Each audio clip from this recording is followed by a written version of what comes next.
National Assembly discusses the handling of physical evidence and assets in criminal cases. And we see job opportunities for overseas workers returning to Vietnam. In our world news, Palestine ready to work with the U.S. towards comprehensive peace.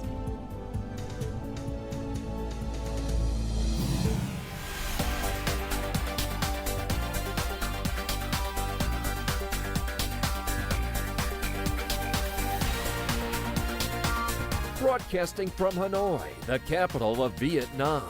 VTV News starts right now. Good afternoon. It is 3 p.m. local time in Hanoi, and you're watching VTV News. I'm Huyen Chen with the top stories. The National Assembly held a plenary session on Saturday morning to discuss the draft resolution on piloting the handling of physical evidence and assets during the investigation, prosecution, and trial of specific criminal cases. More on this to follow. The draft resolution is considered groundbreaking, offering a reformist approach to address challenges in handling evidence and assets in certain criminal cases. However, some deputies are advocating for more precise and stricter regulations. The regulations on procedures for handling assets need to be very detailed, including steps like creating a valuation report and conducting public auctions. Regulations should also include a mechanism for asset appraisal to ensure fairness.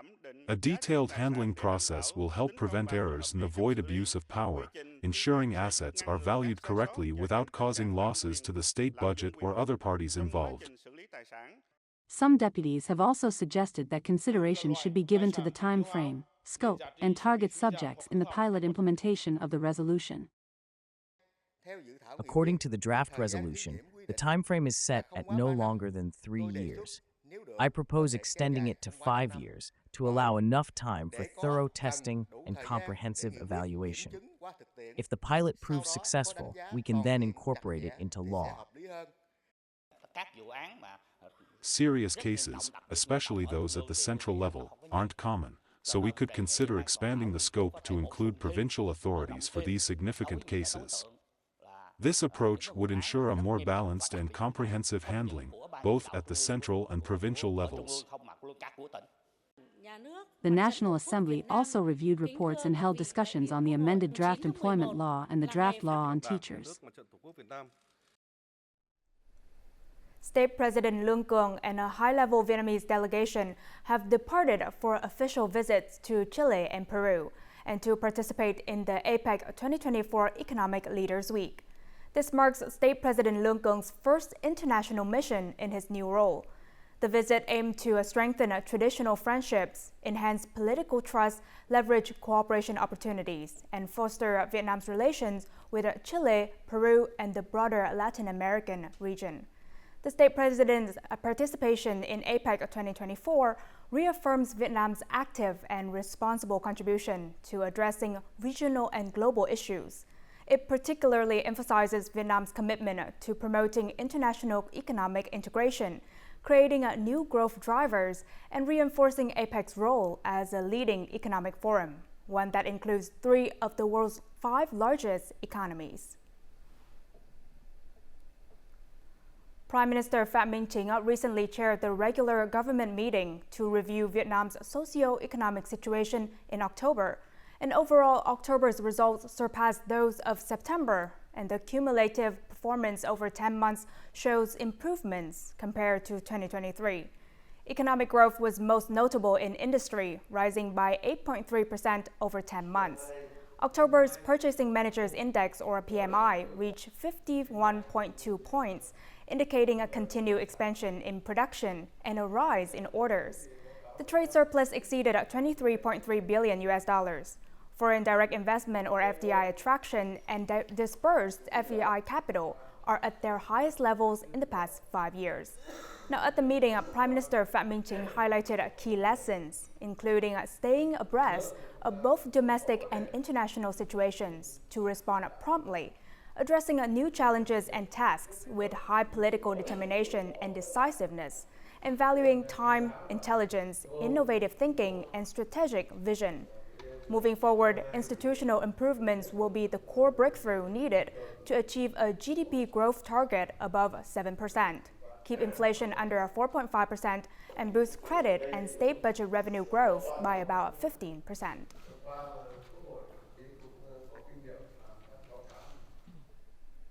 The Vietnam Semiconductor Industry Exhibition 2024, the first and largest of its kind, is being held in Hanoi.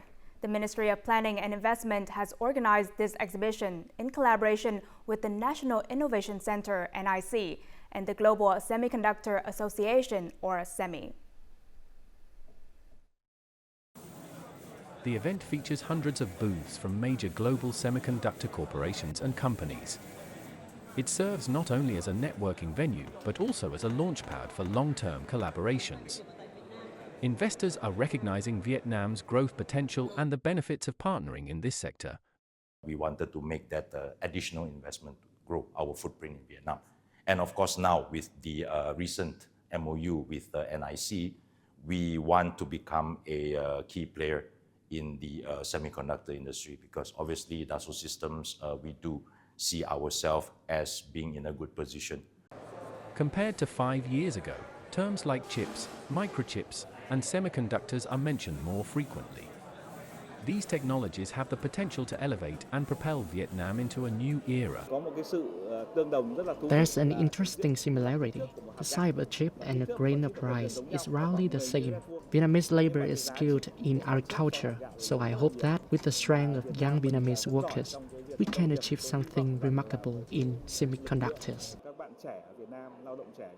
Vietnam has signed, implemented, and is negotiating a total of 19 free trade agreements. This is a significant advantage, allowing Vietnam to leverage incentives and its position as a production hub for semiconductor chips and other industries. Vietnam has had an incredible journey to where it is today in economic development. And as we know, because of open policies, a stable political environment, good investments in, for example, transport, logistics infrastructure, and so on. The Vietnamese government has proposed new policies to attract investment. These proposals would simplify the process for high-tech projects, including semiconductors. Instead of obtaining an investment license, such projects would only need to register with the management of industrial parks, export processing zones, high-tech parks, and economic zones. A job fair was held for workers returning from South Korea and Japan on Saturday morning in Hanoi. The event was organized by the Overseas Labor Center of the Ministry of Labor, Invalids and Social Affairs in coordination with the Hanoi Employment Service Center. Its aim was to connect returning workers with job opportunities in the domestic market. The job fair featured 45 businesses offering more than 1,300 positions across diverse industries with attractive salaries. Workers who have previously worked in South Korea under the EPS program or as IM Japan interns will have the opportunity to directly connect with South Korean and Japanese enterprises investing in Vietnam to find suitable jobs. Overseas workers returning to Vietnam often have good communication skills and are able to communicate with foreigners. These workers also have a positive working attitude. Sending workers abroad is an effective way to develop high-quality human resources. When these workers return home, they become a valuable source of skilled labor, helping to enhance overall work attitudes. Additionally, this practice helps reduce the rate of illegal workers residing abroad. I have experience working for a South Korean company and know how to speak Korean, so I hope to find a suitable job. Through job fairs, we can post recruitment information from South Korean and Japanese businesses to workers. South Korea and Japan are currently among the top destinations for Vietnamese workers. Japan has doubled its acceptance of skilled foreign workers in 2024, while South Korea has shortened the re-entry period and increased the number of skilled workers allowed to return. In Ho Chi Minh City, key industrial enterprises may be eligible for loans at a 0% interest rate, as outlined in a newly approved resolution by the city's People's Council. This applies to enterprises in industries such as mechanical automation, rubber, plastics and chemicals, food processing, electronics and information technology, and textiles and footwear. The support level ranges from 50% to 100%, with a maximum loan amount of up to 7.9 million. Eligible businesses are expected to be able to access these timely loans as early as next week.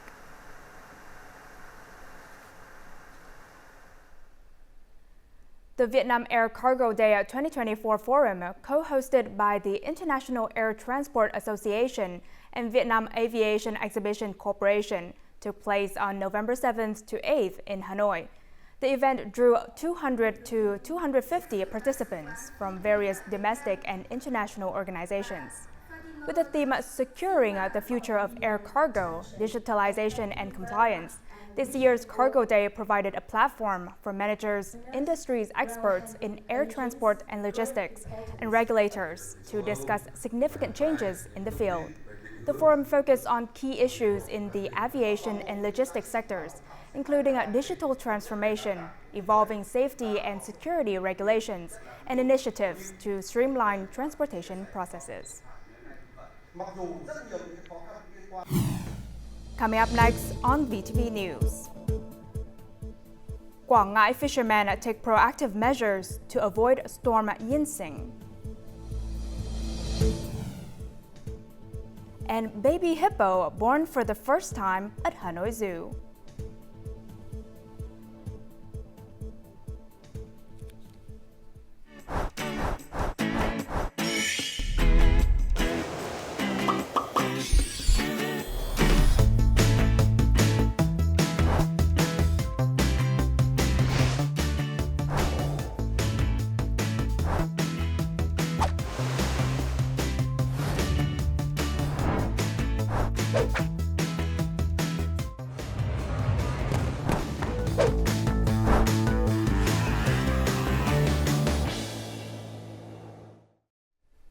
Welcome back to VTV News. Now, in response to a storm at Yinxing, the Danang City Border Guard Command has maintained communication with vessels operating at sea, providing guidance and also urging them to seek safe shelter. Now, currently, 22 vessels with 142 crew members are still operating at sea. And of these, 21 vessels with 132 crew members are active in the Quảng Ngãi area, and one vessel with 10 crew members is in the Bình Thuận, Cà Mau area. The Da Nang Border Guard Command is urging vessels to return to shore and avoid dangerous zones. Additionally, they've instructed border control stations to intensify inspection efforts, ensure proper management of vessels entering and leaving ports, and be ready to deploy forces for assistance if needed.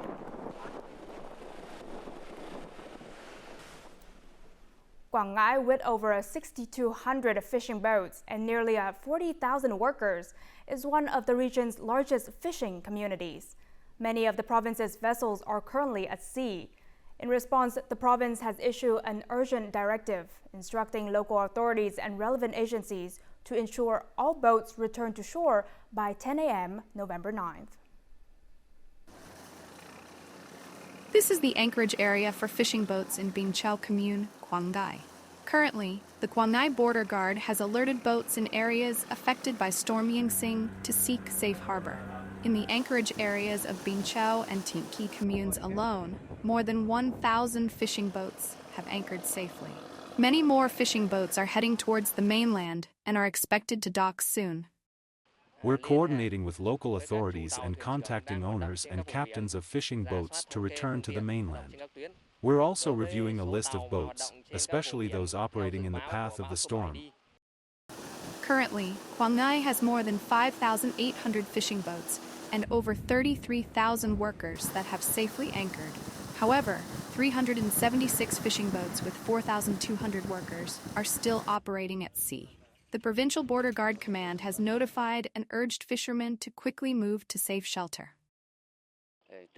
We face dangerous seas and rough weather, so we are most concerned about the strength of the winds. When we receive support from the border guards, we feel safer.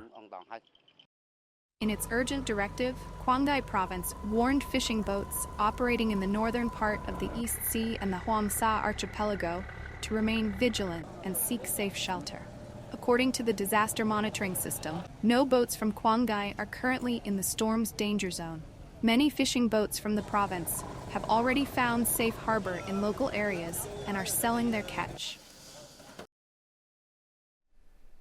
The Immigration Department of the Ministry of Public Security is set to officially launch a new electronic visa or e-visa portal with several improvements to facilitate the application process. Currently, there is only one active e-visa website where over 15,000 e-visa applications are processed daily. Starting on November 11th, a new website will also go live, running alongside the existing one to better serve applicants. The new interface offers significant upgrades, including a frequently asked questions section in both Vietnamese and English. Hanoi has just drafted a resolution outlining the criteria and conditions for low-emission zones. These are areas where environmentally polluting vehicles will be restricted, with plans for pilot implementation earlier next year. The establishment of low-emission zones not only addresses problems of air pollution and traffic congestion, but also lays the foundation for Hanoi to achieve its goals of completely banning motorcycles in the city's districts by 2030. At Nguyen Trai Street during the morning rush hour, thousands of vehicles, both cars and motorbikes, move in a congested manner, despite long-standing lane-dividing signs. This chaotic traffic and persistent congestion aren't the only issues affecting residents along the road. When my windows are closed, it's quiet inside. But once I open them, the noise becomes unbearable. I clean the glass daily, yet by morning, it's already coated in dust again. During rush hour, it's not only hot, but also dusty and suffocating. If I'm riding a motorbike, I have to wear a mask, but if I take the bus or the subway, I don't need to. Currently, Hanoi has more than 8 million vehicles of various types, with about 390,000 new vehicles added annually. By 2025, Vietnam will reach an emission level of approximately 64 million tons of CO2. Starting early next year, the city plans to establish low-emission zones in all districts, banning vehicles running on gasoline that don't meet environmental standards, as well as heavy-duty trucks. The first pilot area will be around Hoan Kiem Lake and surrounding areas in Hoan Kiem District. We are working closely with relevant departments, such as the Ministry of Transport to control traffic vehicles and the Ministry of Natural Resources and Environment to monitor the air quality levels of these vehicles. We also have plans for public transport, such as the development of urban rail lines, which will connect with other modes of transportation. One bus trip can replace a dozen cars or tens of motorbikes. Even larger is the train system, with a single trip carrying up to 1,000 people. Thanks to public transport, we can bring a large number of people from neighboring areas into the city without increasing the number of private vehicles. In reality, public transport currently meets less than 20% of Hanoi residents' commuting needs. To achieve the goal of phasing out motorcycle use in the city's districts by 2030, each locality will implement tailored policies specific to their area, ensuring residents' support. Well, Thailand has its superstar baby hippo, Danang. Hanoi Zoo has welcomed its own rising star, a baby hippo born nearly 4 months ago. This marks the first time a hippo has given birth at Hanoi Zoo. More on this in the following.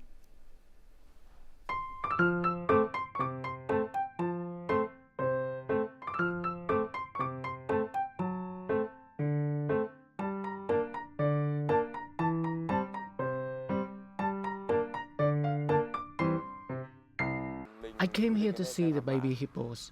It's more adorable than in the photos.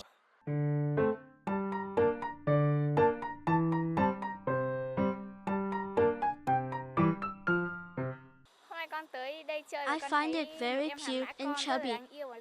It just follows its mother around. Born naturally in water on July 23rd, the baby hippo weighed about 25 kilograms at birth. Now nearly 4 months old and exclusively breastfed, it has grown to weigh nearly 90 kilograms.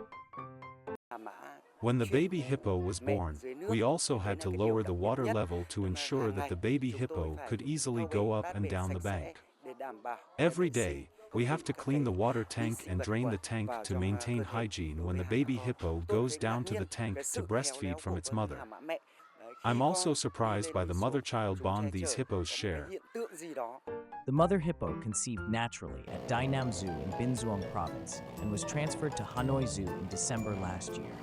She gave birth in July this year. To ensure proper nutrition for both mother and baby, the zoo increased the mother's food intake by 50% and added an extra meal at 8 p.m. Additionally, they supplemented her diet with calcium and vitamins to produce sufficient high-quality milk for the baby hippo.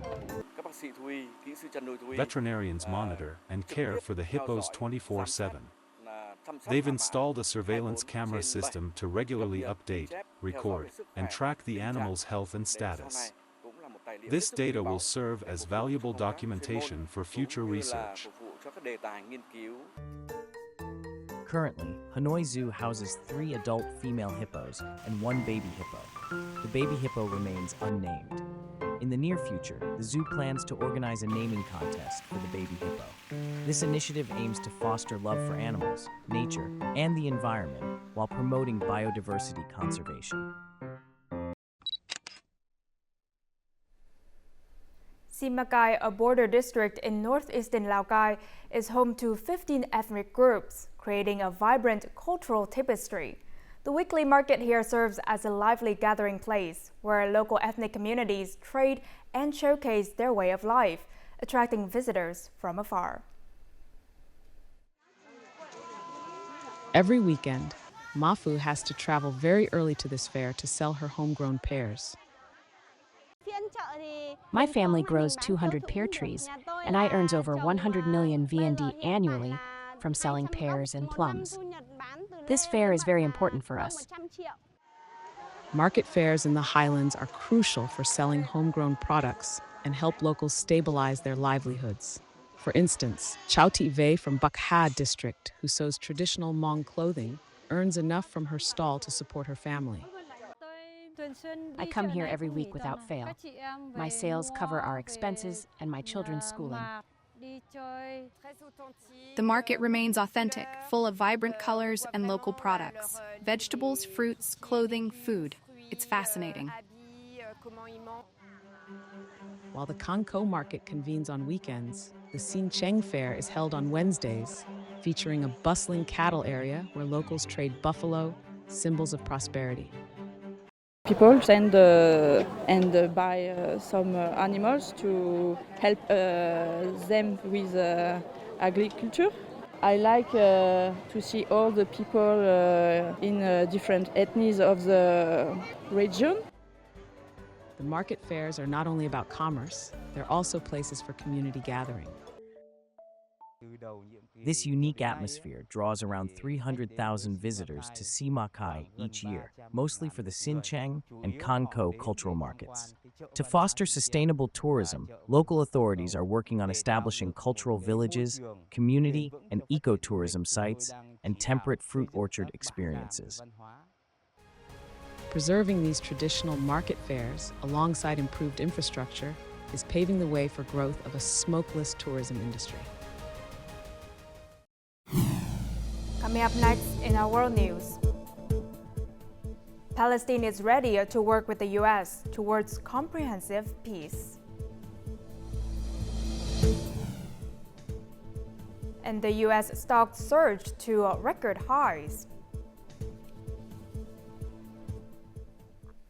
Now moving on to our world news. In a phone call on Friday, Palestinian President Mahmoud Abbas congratulated U.S. President-elect Donald Trump on his victory in the November 5th election.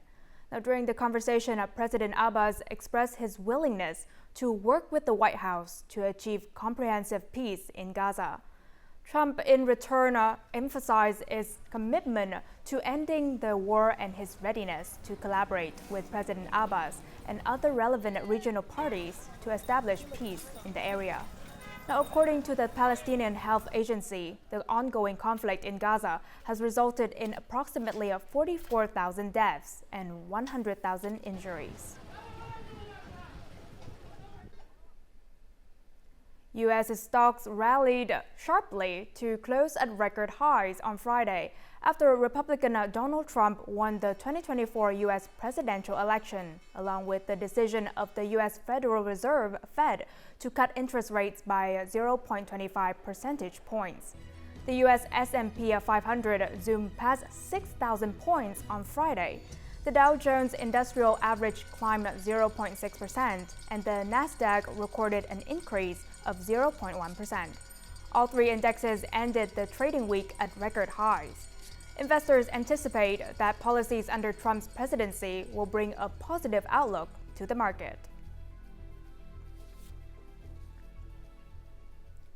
India's rice inventories have surged to an all-time high of 29.7 million metric tons in November, nearly 3 times the government's target. This increase is due to export curbs imposed over the past 2 years, which have boosted local supplies. This year, Indian farmers have enjoyed a bumper crop, with a record 120 million tons of rice harvested since summer, accounting for nearly 85% of the country's total annual rice output. These high inventories will allow India to boost exports without concerns about domestic supplies. While erratic weather conditions prompted India to impose export restrictions last year, this year New Delhi has allowed exports of all types of rice except broken rice. Aged just 3, young German artist Loren Schwartz is holding his first vernissage in his hometown of New Bern. More to follow. Laurent has become a sensation during the last months, with bids for his acrylic paintings ranging from 10,000 to 270,000 euros, while bids for his first picture are even higher. With this painting, I think the collectors are interested in the first work. We're currently somewhere in the region of $325,000. That's an unimaginable sum, but nonetheless, we're not growing weak. At some point, he'll decide for himself what to do with this. And then, of course, there are the favorite paintings which we won't give away either.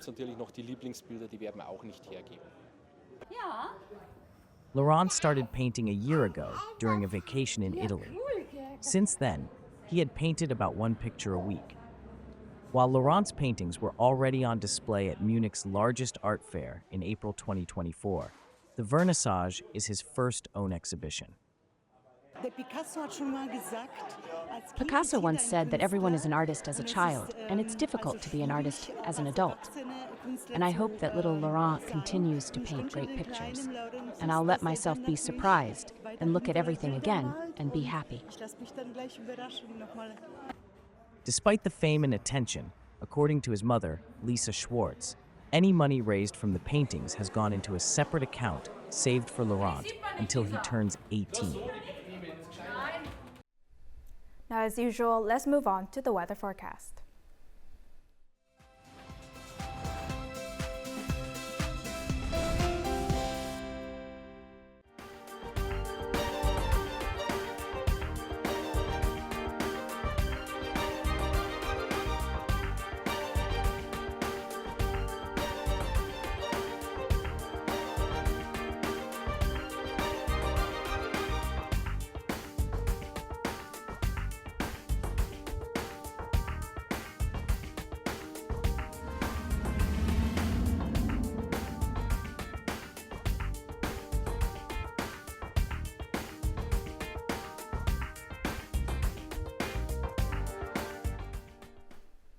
And that's all the news we have this hour. To rewatch our program, you can download our mobile app VTVgo or check out our YouTube channel, VTV4Go. Thank you for watching and see you next time.